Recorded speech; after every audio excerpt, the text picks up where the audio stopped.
नमः शिवाय. ओम गजाननं भूतगणादिसेवितं कपितजम्बोफलचारुभक्षणं उमासुतं शोकविनाशकारणं नमामि विघ्नेश्वरपादपङ्कजं. शिवानन्दं शिवरूपं गुरुसाक्षात् शिवस्वयं संसारशोकहरति ध्याता शिवानन्दरूपं ब्रह्मविद्याप्रदायकं साकरे वंशप्रवर्तितं जीवशिवाय भवति ज्ञानेन तत्पदं बोधितं. जय मंगलम जय नमः पार्वतीपते शिव हर हर महादेव. वंदे श्रीमद्रामं सद्गुरुमती शांती शीतया श्रेष्ठं कामादिराक्षसारी भोजलधोतत्वबोध सेतुकरं. ओम तत्सत् प्रब्रह्मणे नमः. संत शिरोमणी मन्मथ स्वामी महाराज की जय. सद्गुरु सिद्धारूढ स्वामींच्या चरणी वंदन करून श्रोत्रिय ब्रह्मनिष्ठ सद्गुरु शिवानंद स्वामी परभणीकर माझ्या हृदयामध्ये स्थापित करून सद्गुरु पंडित पितांबरजींना वंदन करून जगद्गुरु शंकराचार्यांना वंदन करून जगद्गुरु पंचाचार्यांना वंदन करून त्रिकालवंदनीय गुरुमाऊली लिंग ऐक्य गुरु महालिंगेश्वर शिवाचार्य महाराज यांच्याही अनंत कोटी प्रणिपात करून श्रोत्रिय ब्रह्मनिष्ठ सद्गुरू महादेव कुंभार आप्पाजी यांच्याही चरणी कोटी प्रणिपात करून तुम्हा सर्व मुमुक्षुजनांच्या चरणी विनम्र अभिवादन करून आपण पंचीकरण ग्रंथामध्ये प्रवेश होऊया. पंचीकरण ग्रंथाचं पान नंबर 83 काढा. पान नंबर 83. काल आपण परक्या वस्तूवर ममत्व केल्याने बंधन उत्पन्न होते. दुसऱ्याच्या वस्तूवर जर आपण ममत्व केलं, माझी वस्तू असं जर म्हणलं तर बंधन उत्पन्न होतं असं सांगितलेलं होतं. काल आपण बघितलेलं आहे. एक मातब्बर ग्रस्त होता आणि त्याने स्वजाती भोजन किंवा कोणतं तरी धर्मकृत्य करावं, ब्राह्मण भोजन द्यावं, काहीतरी धर्मकृत्य कोणतं तरी करावं म्हणून त्याच्या मनामध्ये आलं आणि त्याने पंचा करून जागा मागून घेतली. काही दिवसानं परत करतो अशा बोलीनं जागा मागून घेतली. तिथं जाऊन राहू लागला आणि त्याला पुन्हा त्याचा लोभ आडवा आला. पैसे खर्च होतील म्हणून त्यानं सत्कृत्य केलंच नाही आणि तिथंच राहू लागला आणि त्या जागेला माझीच जागा म्हणू लागला. तो जागा परत देईना. मग त्या पंचाने फिर्याद दिली आणि ह्याला न्यायाधीशाने शिक्षा केली. ओढत नेलं आणि ह्याला शिक्षा केली आणि कैदेमध्ये टाकलं. जोपर्यंत तू ती वाडी ज्याची त्याला परत करत नाहीस तोपर्यंत तू कैदेतून सुटणार नाहीस असं सांगितलं आणि त्याला जेलमध्ये टाकलेलं आहे. आता ह्याच दृष्टांताचा आपण आज सिद्धांत बघणार आहोत. वरील दृष्टांताचा सिद्धांत वाचा. ओम नमः शिवाय. ओम नमः शिवाय. ताई तुमच्या चरणाला वंदन. वरील दृष्टांतावर सिद्धांत. ओम नमः शिवाय. ताई तुमच्या चरणाला वंदन. सर्व साधकाला वंदन. ओम नमः शिवाय. जीव रूप मातबर मनुष्याला मोक्ष संपादन करण्याचे सत्कृत्य करण्याची इच्छा झाली, परंतु देव गंधर्वादिकाच्या शरीरात भोगाची आसक्ती विशेष असल्यामुळे त्याची शरीरे धारण करून आत्मज्ञान होत नाही. त्याचप्रमाणे पशु पक्षादिकांच्या देहात अत्यंत अज्ञान असल्यामुळे त्याची शरीरे धारण करून तर आत्मज्ञान संपादन करण्याची गोष्टच बोलावयास नको. आत्मज्ञान फक्त मोक्षद्वार जो मनुष्य देह तोच धारण करून होते असे लक्षात घेऊन जीवाने पंचमहाभूतापासून मनुष्य देह मागून घेऊन त्यात आपले विराळ केले. तरी सुद्धा मनुष्य देहातल्या विषयासक्ती रूप विघ्नाच्या योगाने आत्मज्ञान द्वारा मोक्ष मिळवण्याचा जो मूळचा हेतू तो जीव विसरून गेला. इतकेच नव्हे तर उलट तो पंचमहाभूतांनी दिलेला देह तो आपलाच देह असे मानू लागला. तेव्हा पंचमहाभूतांनी शास्त्राद्वारा जीवास अनेक निरोप पाठविले की तो धारण केलेला देह आमचा आहे. यासाठी तो उगीच अभिमान धरून यावर ममत्व करू नको. तरी सुद्धा त्या निरोपाची म्हणजे शास्त्राच्या वचनाची त्याने मुळीच पर्वा केली नाही. उलट किंचित त्याचा एखादा स्नेही किंवा कोणी सत्पुरुष वेदांत श्रवण करण्याबद्दल त्यास उपदेश करू लागला तर त्यास इकडल्या तिकडल्या खोट्या नाट्या गोष्टी सांगून व काय करावे आपल्यास वेळ मिळत नाही अशा प्रकारचे बहाणे करून तो त्याच्या उपदेशाचा अनादर करी. ओम नमः अशा शिवाय. रीतीने ओम नमः शिवाय. बस. ओम नमः शिवाय. वरील दृष्टांताचा सिद्धांत. जीवरूप मातब्बर मनुष्याला मोक्ष संपादन करण्याचे सत्कृत्य करण्याची इच्छा झाली. दृष्टांतात जो मातब्बर मनुष्य होता त्याच्या ठिकाणी तो जीव घेतलेला आहे. जीवरूपी तो मातब्बर मनुष्य त्याला काय इच्छा झाली होती तिथं दृष्टांतामध्ये एखादं सत्कृत्य करावं अशी इच्छा झाली होती. आणि इथं ह्या मातब्बर जीवाला मोक्ष संपादन करण्याचे सत्कृत्य करण्याची इच्छा झाली. परंतु देव गंधर्वादिकाच्या शरीरात भोगाची आसक्ती विशेष असल्यामुळे त्याने त्याची शरीरे धारण करून आत्मज्ञान होत नाही.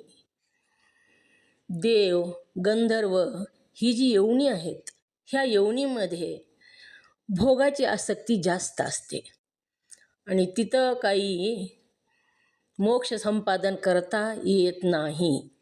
तिथं तो भोगच भोगतो नुसतं. आपल्या सत्कर्माचे भोग भोगतो.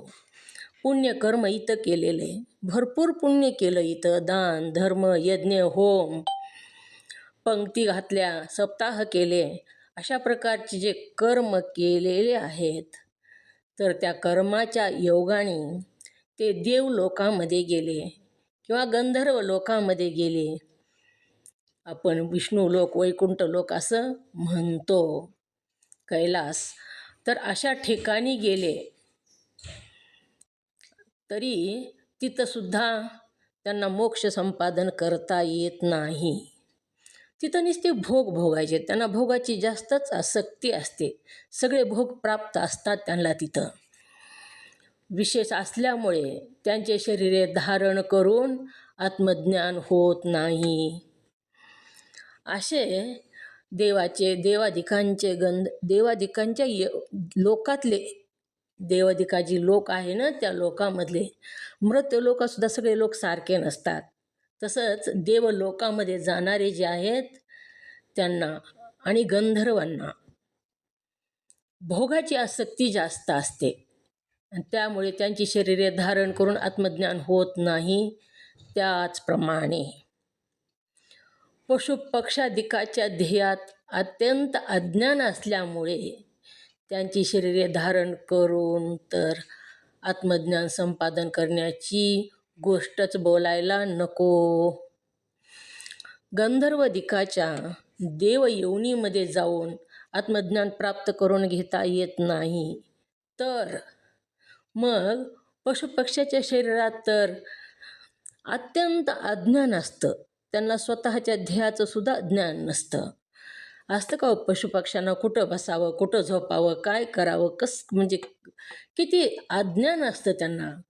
ध्याचं सुद्धा ज्ञान नसतं त्यांना. मग ह्या योनीमध्ये गेल्यानंतर आत्मज्ञान संपादन करण्याची गोष्टच बोलायला नको असं ग्रंथकार म्हणत आहेत. तर जीवरूप मातर्भर मनुष्याला मोक्ष संपादन करण्याचे सत्कृत्य करण्याची इच्छा झाली. देवगंधर्वादिकाच्या शरीरात भोगाची आसक्ती विशेष असल्यामुळे आता इथं 6 औषधक सांगितले बघा. 6 औषधकामध्ये सांगितलेलं आहे ज्ञान प्राप्त करून घेता येत नाही. ते कसं? तर जीवरूप मातबर मनुष्याला इथपर्यंत एक आकडा टाका. मोक्ष संपादन करण्याचे इथपर्यंत 2, सत्कृत्य करण्याची इच्छा झाली इथपर्यंत 3, देव गंधर्वादिकाच्या शरीरात भोगाची आसक्ती विशेष असल्यामुळे इथपर्यंत 4, त्यांची शरीरे धारण करून आत्मज्ञान होत नाही.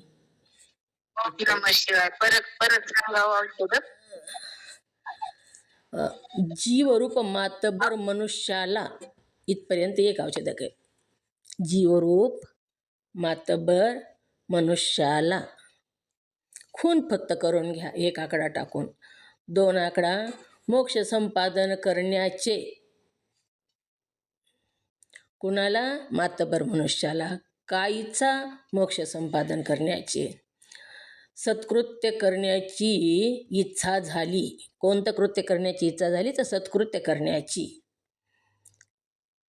ही 3 आलं का लक्षात?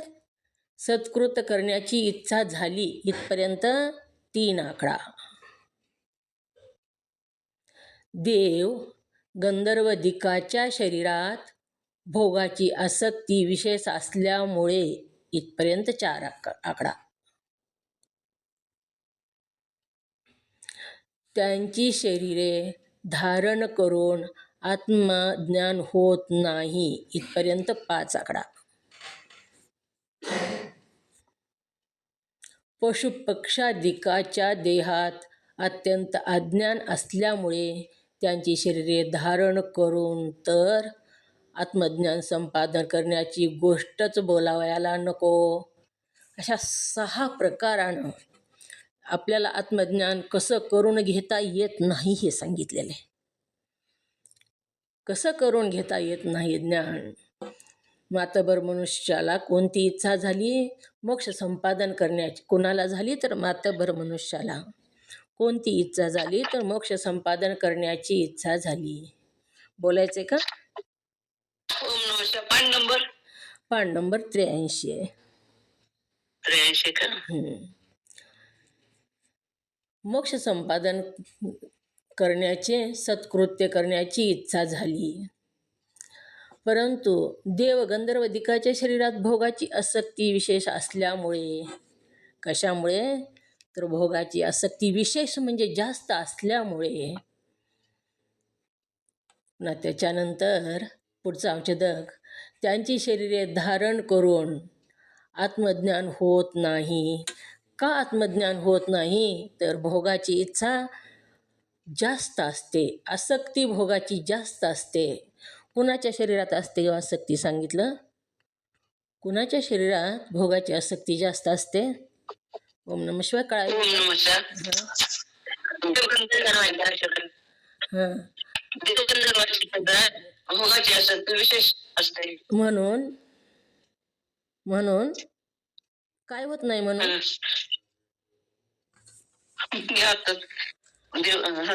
विशेष त्यांची शरीर धारण करून आत्मज्ञान होत नाही. ओम नमः शिवाय. आत्मज्ञान होत नाही. हो. तर मग भोगाची आसक्ती, प्रश्न काय होता? त्यांची शरीरे धारण करून आत्मज्ञान होत नाही. कोणत्या शरीरामध्ये भोगाची आसक्ती जास्त असते? आत्ताच आले त्याच्यामुळे सॉरी. ओम नमः शिवाय. ते देव गंधर्व यांच्या शरीरात भोगाची आसक्ती जास्त असते. म्हणून आत्मज्ञान होत नाही. आत्मज्ञान करून घेता येत नाही. त्यांचे शरीर धारण करून आत्मज्ञान होत नाही. पशु पक्षादिकांच्या देहामध्ये अत्यंत अज्ञान असल्यामुळे त्यांचे शरीरे धारण करून तर आत्मज्ञान संपादन करण्याची गोष्टच बोलायला नको. आत्मज्ञान फक्त मोक्षद्वार तो मनुष्य देह तोच धारण करून होते. तर आत्मज्ञान पशवादिकांच्या शरीरामध्ये का करून घेता येत नाही? ओम नमः शिवाय. पशवादिकांचे शरीर जर धारण केले तर आत्मज्ञान करून घेता येत नाही? तो पण शरीरच आहे ना, आपलं पण शरीरच आहे, पंचमहाभूताचं त्यांचं आपलं शरीर आहे. मग आत्मज्ञान करून का घेता येत नाही? बोला.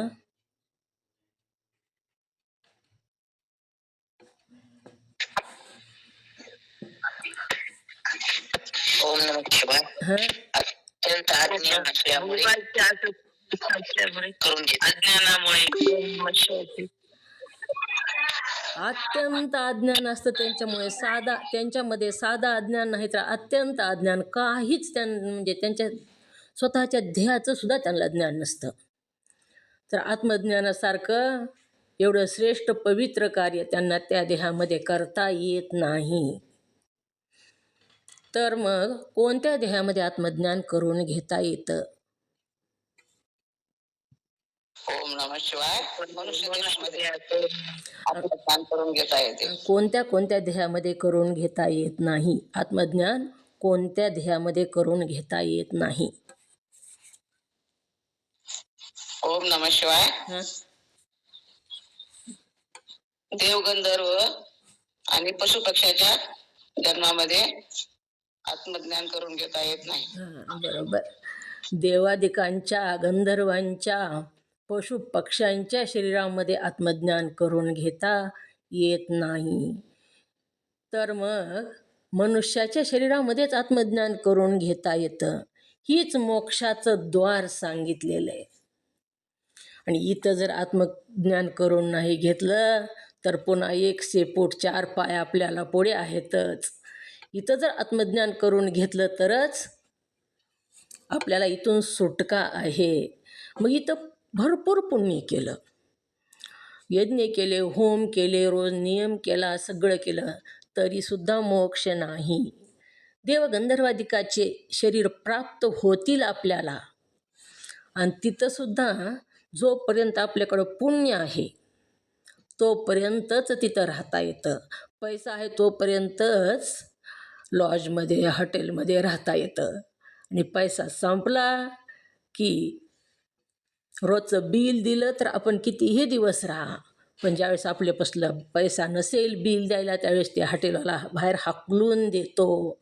तसंच जोपर्यंत पुण्य आहे आपल्याकडं, पुण्य जमा आहे तोपर्यंत देवादिकांच्या ह्या लोकामध्ये आपल्याला राहता येतं.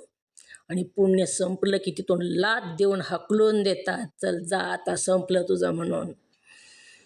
म्हणून पुण्यकर्म सत्कर्म करून देवादिकाचे शरीर धारण केले तरीसुद्धा मोक्ष प्राप्त करून घेता येत नाही.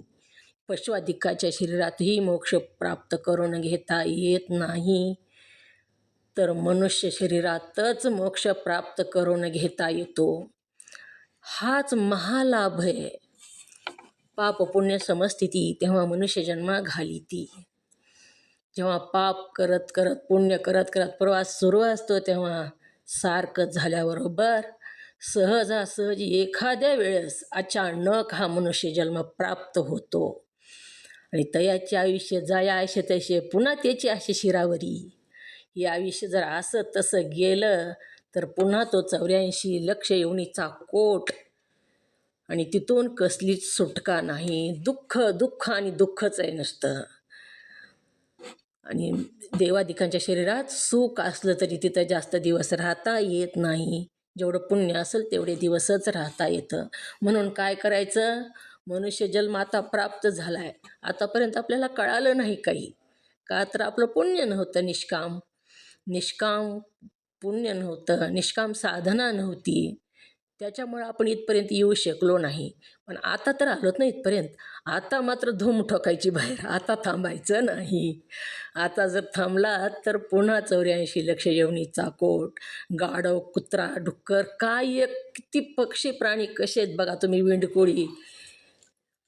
हे प्राण्याच्या जन्माला 84 लक्ष योनीमध्ये फिरावं लागतं आणि तिथंसुद्धा आपणच असतो. काही लोक म्हणतात तिथं गेल्यावर आपल्याला काय कळतं, पण सगळं कळतं बघा. इथं जी कळतं ती सगळं कळतं. आपण इथं असलो तरी आपणच आहेत आणि घर सोडून यात्रेला गेलो तरी तिथं जर फजिती झाली तर माझी फजिती झालीच म्हणतो आपण.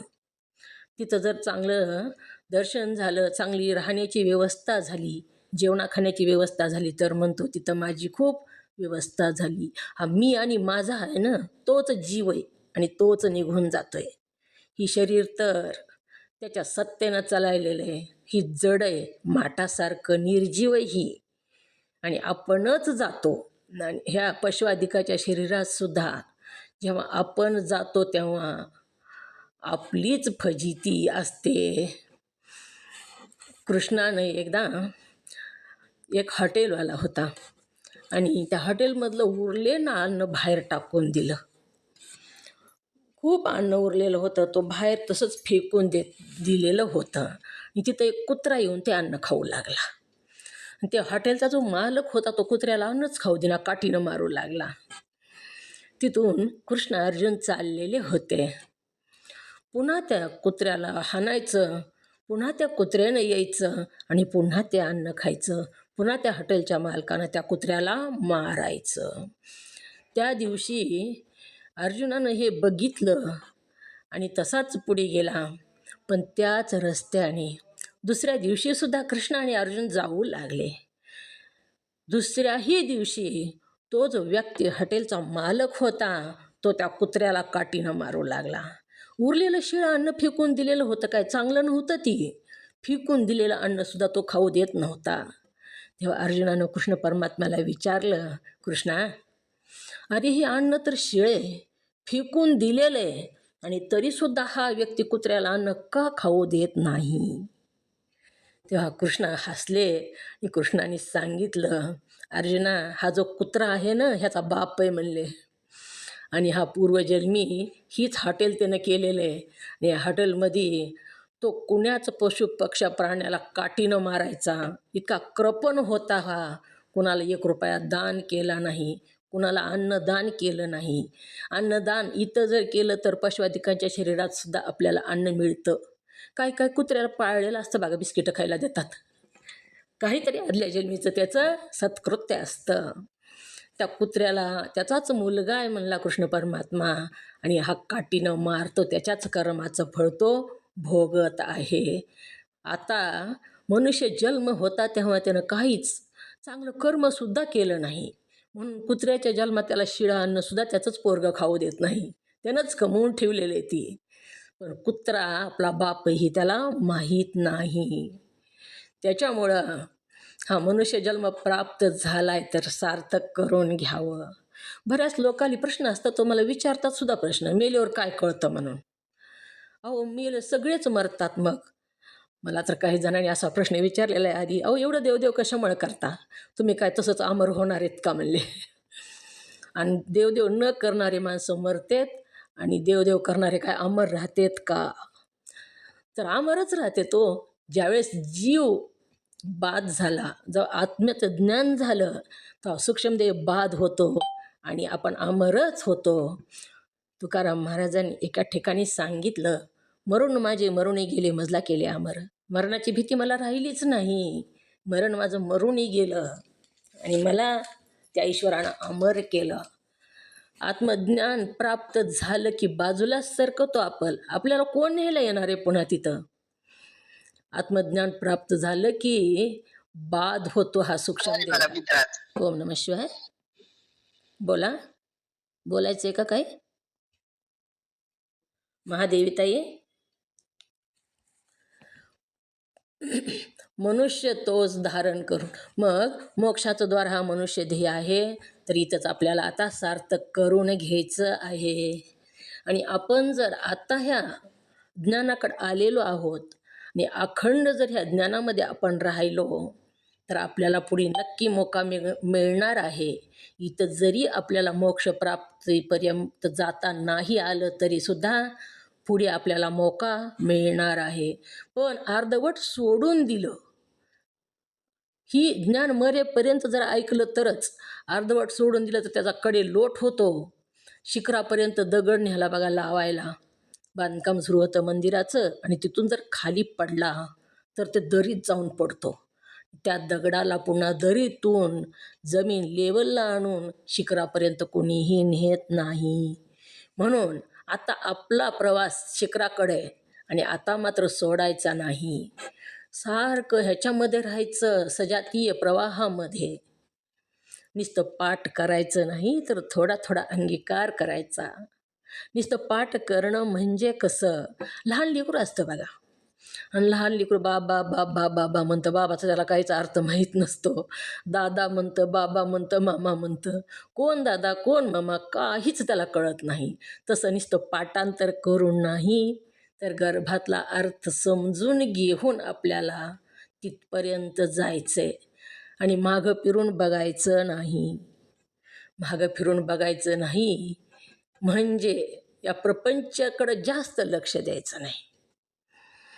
प्रपंच आहे तोपर्यंत दुःख तर होणारच. स्फटिक मणी आहे तोपर्यंत त्याच्यामध्ये कोणत्या कलरवर ठेवला तो कलरचा रंग त्या स्फटिक मण्यामध्ये जातो.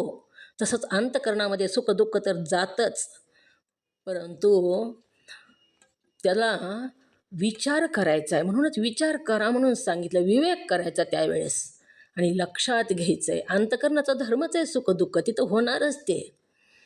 तसं सुख दुःख होऊच द्यायचं नाही असं नाही, पण झालं तरी लगे सावरायचं, बाजूला सारखायचं त्याच्यापासून. आणि ही मोक्षद्वारे हे लक्षात घ्यायचं आणि आपला प्रवास आपण करत राहायचं. साधू संतांनी हा मनुष्य जन्म प्राप्त झाला तो अंसुटच ठेवला बघा. कशालाच तो मनुष्य जन्म उष्टा होऊ दिला नाही. पण आपलं पुण्य नव्हतं, आपल्याला आतापर्यंत कळालं नाही, आणि आता कळालं तर आता हळूहळू चालायचं, नाही तर धूम ठोकायची, दरवाजाच्या बाहेर पडायचे. किती आयुष्य माहीत नाही, आणि तेवढ्याच आयुष्यात आपल्याला साधून घ्यायचं आहे. म्हणून मनुष्य देह तोच धारण करून होतो. मोक्षद्वार हा मनुष्य देहाच आहे असे लक्षात घेऊन जीवाने पंचमहाभूतापासून मनुष्य देह मागून घेतला. जीवानं काय केलेलं आहे, पंचमहाभूताकडून मनुष्य देह मागून घेतलेला आहे मोक्षप्राप्तीसाठी साधन म्हणून. त्यात आपले बिराड केले. हा जीव ह्या देहामध्ये राहिला, देह मागून घेतला आणि देहामध्ये राहिला. जीव वेगळा आणि आत्मा वेगळा. जीव म्हणजे देहापुरताच, ह्याला उपाधी लागली अंतकरणाची म्हणून हा जीव झाला. उपाधी म्हणजे आता एकच मनुष्य आहे बघा, तो शिक्षण शिकला आणि शाळेमध्ये नोकरी करू लागला तर त्या माणसाला लोक काय म्हणतात, गुरुजी म्हणतात. त्याला ती उपाधी लागली. तोच मनुष्य घरी आला आणि स्वयंपाक करू लागला त्यावेळेस त्याच मनुष्याला आचारी ही उपाधी लागते. अशा प्रकारे ही जीव ही आत्म्याला उपाधी लागलेली आहे, आणि हा जीव असा फिरत आहे. आपले बिराड केले तरीसुद्धा मनुष्य देहातल्या विषयासक्तीरूप विघ्नाच्या योगाने तिथं दृष्टांतामध्ये सत्कार्य करण्यासाठी कोणतं विघ्न आलं होतं, ओम नमः शिवाय, कोणतं विघ्न आलं म्हणून त्याने ते सत्कार्य केलं नाही.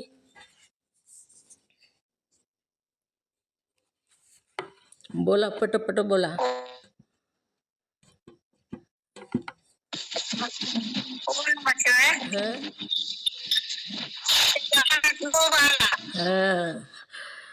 लोभ होता त्याच्या मनामध्ये, मोह. बोला. त्याच्या मनामध्ये लोभ आला म्हणून ते कार्य त्यानं केलं नाही, सत्कार्य केलं नाही. सत्कार्य केलं नाही. ओम नमः शिवाय. ओम नमः शिवाय. आणि त्याच्या मनामध्ये लोभ आला म्हणून सत्कार्याला विघ्न आलं. आणि आता ही मनुष्य देह धारण केला आहे, तर इथं कोणतं विघ्न आले? आता इथं सत्कार्य करायचंय, मोक्षाकडे जायचंय, तर इथं कोणतं विघ्न आलं? ओम नमः शिवाय. ओम नमः शिवाय. म्हणजे काय बोला? ओम नमः शिवाय. ओम नमः शिवाय. ओम नमः शिवाय बोला. ओम नमः शिवाय. मंगेताई बोला. ओम नमः शिवाय. हात करा. मंगेताईने हात केलाय, मंगेताईला बोलू द्या. ओम नमः शिवाय म्यूट करा. बोला मंगेताई. हा आवाज येईना.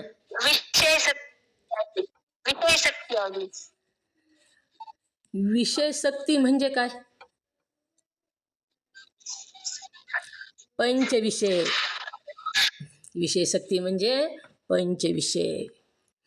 मनुष्य देहातल्या विषय शक्तिरूप विघ्नाने,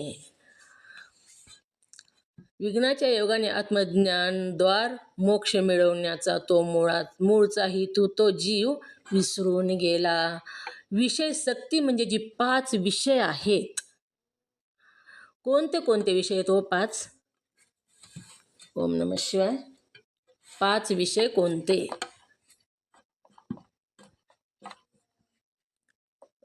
शब्द, स्पर्श, रूप आणि रस. शब्द, स्पर्श, रूप, रस, गंध हे 5 विषय आहेत. आणि ह्या 5 विषयामध्येच तो रमून गेला मनुष्य. ह्याला हीच विघ्न आलं. शब्द, स्पर्श, रूप, रस आणि गंध ह्याच्यामध्येच आयुष्य घालवतो आपण. स्पर्श, शब्द आवडतात आणि म्हणून आपण बघितले पहिल्याच ह्याच्यामध्ये शब्द किती प्रकारचे कसे ते. मग शब्दामध्येच माणूस चांगले शब्द बोलतो, नामस्मरण करतो किंवा वाईट शब्द बोलतो, भांडण करतो तोंडानं एकमेकाशी. ही शब्दामध्येच गुंतून बसतो आणि शब्द आवडतात, काही आपली स्तुती आवडते, आपण लोकांची निंदा करतो. शब्द, स्पर्श विषय सुद्धा बरंच आयुष्य खातो. शब्द, स्पर्श, रूप, रस आणि गंध ह्या 5 विषयामध्येच आपण अडकून पडलो. ह्या 5 विषयाचं विश्लेषण पुढेही आलेलं आहे. इथं थोडक्यात सांगितलं, लक्षात आलं नाहीत नसेल तुमच्या एवढंसं सांगितल्यावर, पण पुढे वेगवेगळ्या एका विषयाचं विश्लेषण आलेलं आहे. विषय शक्तिरूप विघ्नाच्या योगाने आत्मज्ञानद्वार मोक्ष मिळवण्याचा जो मूळचा हेतू तो जीव विसरून गेला. कशासाठी ध्येय मागून घेतला होता पंचमहाभूताकडून ह्या जीवानं? कशा करता ध्येय मागून घेतला? ध्येय पंचमहाभूताकडून आलेला आहे. सत्कार्य करण्यासाठी घेतला होता. ओम नमः शिवाय. सत्कार्य करण्यासाठी ध्येय मागून घेतला होता. दृष्टांतामध्ये सत्कार्य करण्यासाठी मागून घेतली होती जागा, पण इथं ध्येय कशा करता मागून घेतला? बोला म्हणजे. ओम नमः शिवाय. बोल. आत्मज्ञान करून घेण्यासाठी.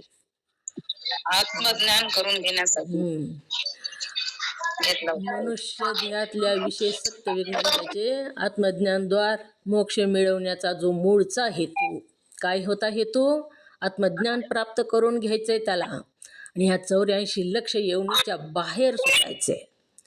आत्मज्ञान जर करून घेतलं, मीच आत्मा आहे. म्यूट करा ताई. कोणी? मंगलताई म्यूट करा. मंगलताई स्वामी म्यूट करा.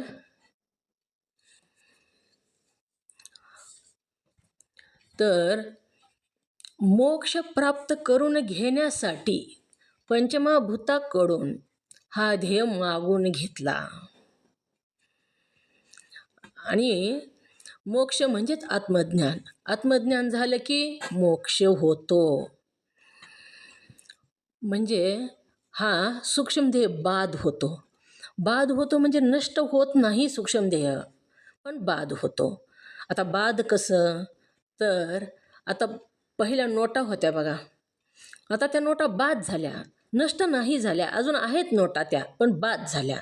तर त्याचा ढीग जरी टाकला तरी त्याचा उपयोग आहे का हो? बाद झाल्यावर नष्ट झालं नाही पण बाद झाल्या. तसा सूक्ष्मदेह बाद होतो. आणि सूक्ष्मदेह जर बाद झाला तर मग यमदूत जरी आले तरीसुद्धा ते कुणाला नेतील. जसं आता इथं समजण्याला थोडं कसा बाद होतो.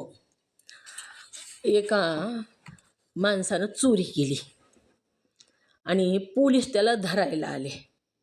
आता पोलीस त्याला धरायला आले आणि ती माणूसच मेला तर कुणाला धरून नेतील हो?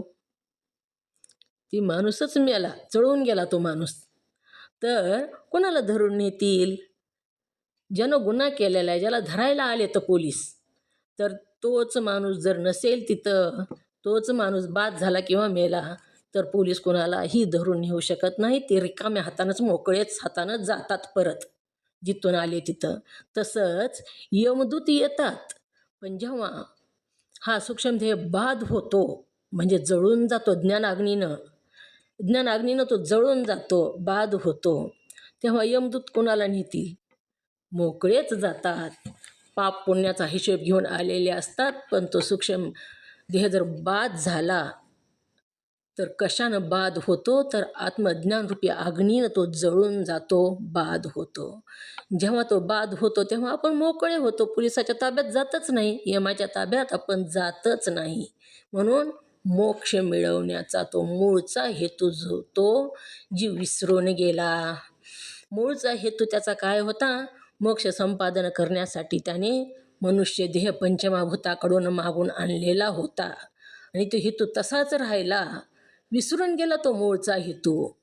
आणि ह्या 5 विषयामध्ये उपभोग घेत राहिला. 5 विषयाचा उपभोग घेण्यामध्ये सगळं आयुष्य तो घालू लागला. त्याला आठवणसुद्धा नाही आपण कशा करता आलो, ही मागून देह कशा करता आणलेला आहे. इतकेच नव्हे तर उलट तो पंचमहाभूतांनी दिलेला देह तो आपलाच देह असे म्हणू लागला. तेव्हा पंचमहाभूतांनी शास्त्राद्वारा जीवास अनेक निरोप पाठवले. ओम नमः शिवाय. हां, आता इथं आत्मा आणि जीव एकच म्हणायचं तिथं. जीव वेगळा, आत्मा वेगळा. जीवाला उपाधी इथं लागली. जीव जीवाची व्याख्या काय? जीवाची व्याख्या कुठंच चैतन्य. हं? जीव कशा आहे? कुठस्थ चैतन्य आहे. हां कुठस्थ चैतन्य आहे. हां आणि कुठस्थ चैतन्य अंतःकरण आहे. अंतःकरणात कुठस्थ चैतन्याचं पडलेलं प्रतिबिंब, याला जीवाची म्हणायचं. मग आत्म्याची व्याख्या काय? आत्मा देहामध्ये नखशिकांत भरलेल्या चैतन्याला हो का? आत्मा असे म्हणतात. मग आत्मा वेगळा आणि जीव वेगळा. कुठस्थ चैतन्य नंबर 1, कुठस्थ चैतन्य नंबर 2, अंतःकरण. आणि कुठस्थ चैतन्याचं अंतःकरणात पडलेलं प्रतिबिंब या तिन्हीला मिळून जीव झाला. आणि आत्मा वेगळा, देहामध्ये नखशिकांत भरलेलं जे चैतन्य आहे तोच आत्मा आहे. ओम नमः शिवाय. आलं का लक्षात? पण संशय दूर व्हायला पाहिजे. हां इथं जे आलं ना, जो मूळचा हेतू तो जीव विसरून गेला म्हणून विचारतो. हां, जीव वेगळाच आहे ना. मग वेगळा झाला म्हणून तर फिरायलाय की देह धारण करून. वेगळा जर झाला नसता तर चैतन्यामध्ये विलीन झाला असता ना. आत्मा सगळीकडे, आत्मा ब्रह्मांडात व्यापून उरलेला आहे. आत्मा एक रस आहे. जीव तसा नाही. जीव परिच्छिन्न आहे, वेगळा वेगळा आहे. परिच्छिन्न म्हणजे लहान लहान आहे, वेगळ्या वेगळ्या ठिकाणी आहे, परिच्छिन्न झालेला आहे तो. आणि तो कशामुळे? तो उपाधीमुळे झाला. अंतःकरणाची उपाधी त्याला लागली म्हणून तो जीव झाला. मूळचा तो आत्माच होता. आता सांगितलं तुम्हाला. मूळचा जो माणूस आहे, एक आता दिगंबर नावाचा मूळचा माणूस आहे, तो शाळेत शिकवायला गेला तर त्याला गुरुजी म्हणतात, त्याला उपाधी लागली. तोच स्वयंपाक करू लागला. दिगंबर नावाचा तोच माणूस जेव्हा स्वयंपाक करू लागला तेव्हा आचारी म्हणतात. तोच माणूस दुसरं कोणतं सुतारकीचं काम करू लागलं तर त्याला सुतार म्हणतात, ही उपाधी लागली. तसंच आत्म्याला जीव ही उपाधी लागलेली आहे. मूळचा आत्माच आहे तो, त्याला जीव ही उपाधी लागलेली आहे.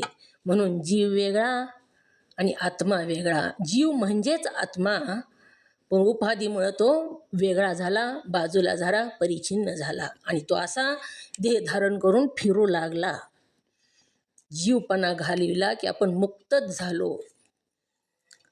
जीवामध्ये पाप पुण्य घेऊन फिरतो तो सूक्ष्म देह जीव म्हणजे.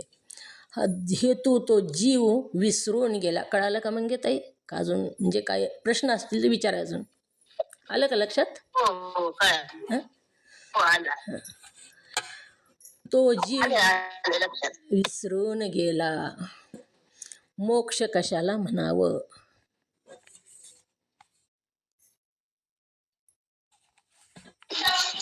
ओम नमः शिवाय. मोक्ष कशाला म्हणावे? आत्यंतिक दुःखाची निवृत्ती आणि परमानंदाची प्राप्ती, त्याला मोक्ष असे म्हणावे. ओम नमः शिवाय. आत्यंतिक दुःखाची निवृत्ती आणि परमानंदाची प्राप्ती. आता आत्यंतिक दुःख म्हणजे काय? कुठं आत्यंतिक दुःख कशाला म्हणावं? कोणतं दुःख आहे आत्यंतिक दुःख? ओम नमः शिवाय.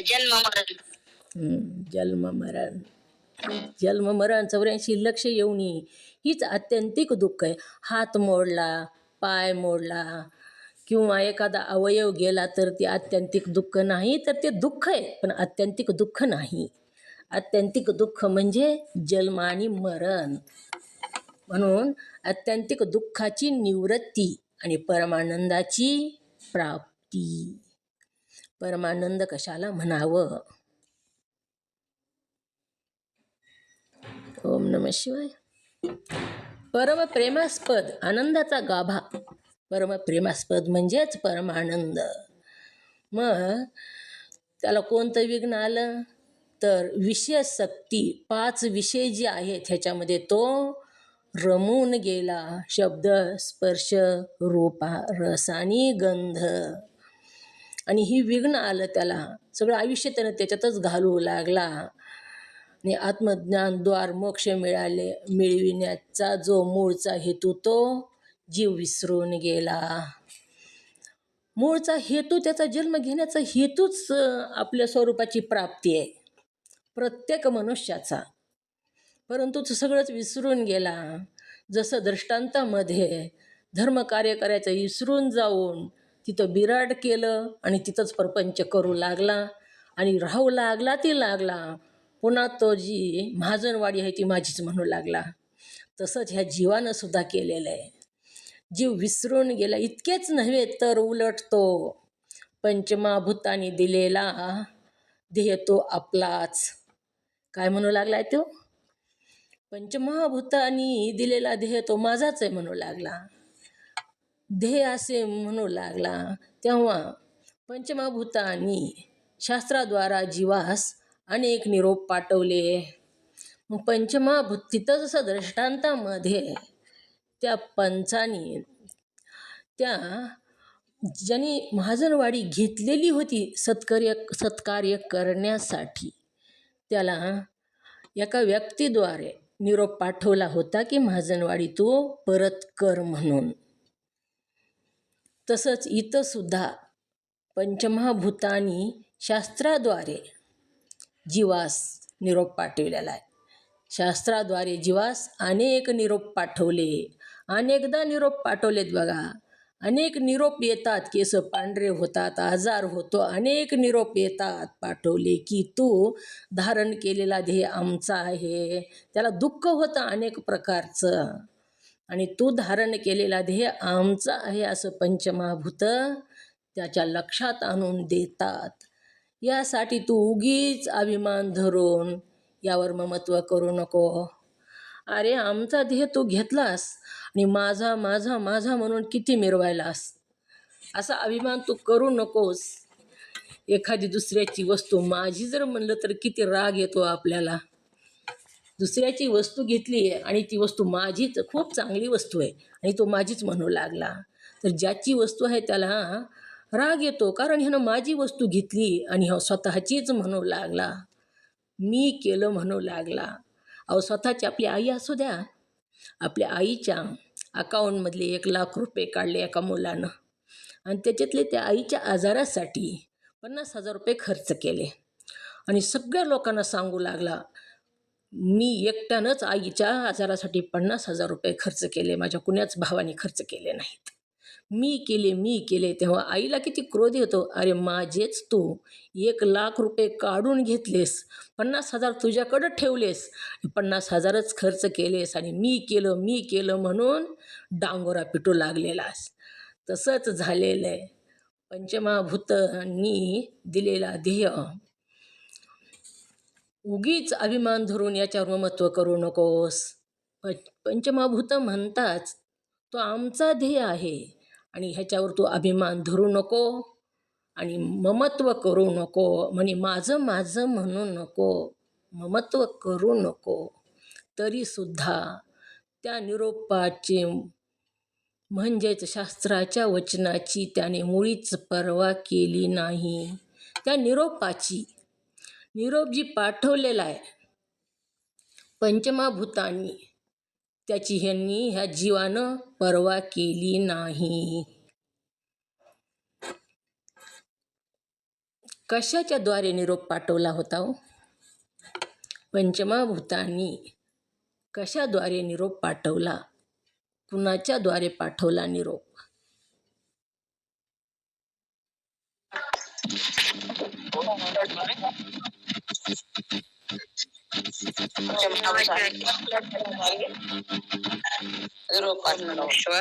हां, शास्त्राद्वारे निरोप पाठवला होता हां, पंचमहाभूतांनी. शास्त्राद्वारे पाठवला निरोप. सतशास्त्रात सांगितलेले, ही शास्त्र आपण जे ऐकत आहोत ना, म्यूट करा महाजनताई, शास्त्राद्वारे निरोप पाठवलाय पंचमहाभूतांनी. मग काय म्हणून निरोप पाठवला? शास्त्राद्वारे काय पाठवला निरोप? कोणता निरोप पाठवला? तो धारण केलेला ध्येय आमचा आहे. हं. तो तू जी ध्येय धारण केलेला आहेस तो ध्येय आमचा आहे आणि तू स्वतः त्याच्यावर ममत्व करू नको. तू हा ध्येय माझा असं म्हणू नको. तरीसुद्धा त्या निरोपाची म्हणजे शास्त्राच्या वचनाची त्याने मुळीच पर्वा केली नाही. शास्त्रवचनाची त्यांनी काहीच पर्वा केलेली नाही. उलट क्वचित त्याचा एखादा स्नेही किंवा कोणी सत्पुरुष वेदांत श्रवण करण्याबद्दल त्यास उपदेश करू लागला. पर्वाच केलेली नाही. आणि एखादा कोणी सद्भक्त असेल, त्याचा मित्र असेल, तर त्याला म्हणू लागला, अरे मानवाचा जन्म काही प्रपंच करण्यासाठी झालेला नाही, तर तू या अद्वैत ज्ञान जे आहे, विचारचंद्रोदय, पंचीकरणासारखे ग्रंथ, विचारसागरसारखे ग्रंथ, ही जी आहेत, हे ग्रंथ तू ऐक. तर तो मुळीच त्याची पर्वा करत नाही. उलट क्वचित त्याला एखादा स्नेही की सत्पुरुष वेदांत श्रवण करण्याबद्दल त्याचा उपदेश करू लागला, तर त्यास इकडच्या तिकडच्या खोट्या नाट्या गोष्टी सांगतो तो. मला वेळच नाही, मला कामच असते, ऐकणंच होत नाही, अशा प्रकारे खोट्या नाट्या गोष्टी सांगून व काय करावे आपल्यास वेळ मिळत नाही अशा प्रकारे भाणे करून तो त्याच्या उपदेशाचा अनादर करतो. तो सांगणारा जो असतो तो अत्यंत मनातून सांगत असतो. त्याला वाटतं ह्याचं सुद्धा चांगलं व्हावं, ह्याचा सुद्धा उद्धार व्हावा, ह्याला सुद्धा आपले जवळचे नातेवाईक आहेत ना, वाटतं त्यांनी सुद्धा ऐकावं. हे किती चांगलं ज्ञान आहे. जे ज्ञानात पडलेत ना त्यांना वाटतं आपल्याने ऐकावं, पण त्यांचं पुण्य नसतं. निष्काम सेवा, निष्काम उपासना त्यांची झालेली नसते, त्यांच्याजवळ बॅलन्स नसतं. त्याच्यामुळे त्यांना ह्या हिऱ्याच्या दुकानाकडे यायची त्यांची मनोवृत्ती होत नाही. इकडं कुणीही येत नाही. किराणा दुकानात बघा तुम्ही किती गर्दी, कपड्याच्या दुकानात किती गर्दी, त्याच्यापेक्षा सोन्याच्या दुकानात कमी गर्दी असते. त्याच्यापेक्षा हिऱ्याच्या दुकानात तर तुरळक कुणीतरीच येणारा, तिथं लाखावर करोडो पैसे घेऊन जावं लागतं, तेव्हा हिरा खरेदी करता येतो. तसंच ज्या ह्या पाटामध्ये जे तुम्ही आहात ते हिऱ्याच्या दुकानातले तुम्ही गिराईक आहात आणि हिऱ्याच्या दुकानात आता आलेला आहात. तुमचं पुण्य आहे म्हणूनच आलात. तुमच्यापाशी बॅलन्स आहे, पैसा आहे तुमच्यापाशी, पुण्यरूप धन आहे तुमच्यापाशी पुण्याईचं, म्हणूनच तुमचा इकडं प्रवेश झालेला आहे. आपण खूप भाग्यवान आहात, आपला इकडं प्रवेश झाला. आपल्याला हे ग्रंथ ऐकायला मिळू लागलेला आहे. बऱ्याच लोकांना हे ग्रंथच माहीत नाही. कीर्तन करतात, प्रवचनं करतात, कथा सांगतात, द्वैत ज्ञान सांगतात, परंतु अद्वैत म्हणजे काय आणि मोक्ष म्हणजे काय हे त्यांना माहीत नाही. त्यांचंसुद्धा अंतकरण स्वच्छ झालेलंच नाही असं म्हणावं लागेल. अंतकरण स्वच्छ झालं की कुणाच्या ना कुणाच्या रूपानं ईश्वर आपल्याकडे हे पाठवून देतो. आपण त्याच्याकडं जायचं नाही, फक्त निष्काम सेवा आणि निष्काम उपासना करायची, तोच आपल्याकडं येतो. आपल्याला त्यांच्याकडे जायची गरजच नाही देवाकडं, त्यानं आपल्याकडे यायला पाहिजे असं आपण वागायला पाहिजे. इतकी सेवा, निष्काम सेवा आणि उपासना आपण करावी. आपला वेळ झालेला आहे. झालेली सेवा सद्गुरूंच्या चरणी समर्पित. राहिलेला विषय आपण उद्या बघू. हा दृष्टांत अर्धा, सिद्धांत अर्धा राहिलेला आहे. तर झालेली सेवा सद्गुरुनाथांच्या चरणी समर्पित, तुम्हा सर्व मुमुक्षुजनांच्या चरणी समर्पित करून सेवेला पूर्ण विराम. ओम नमः शिवाय.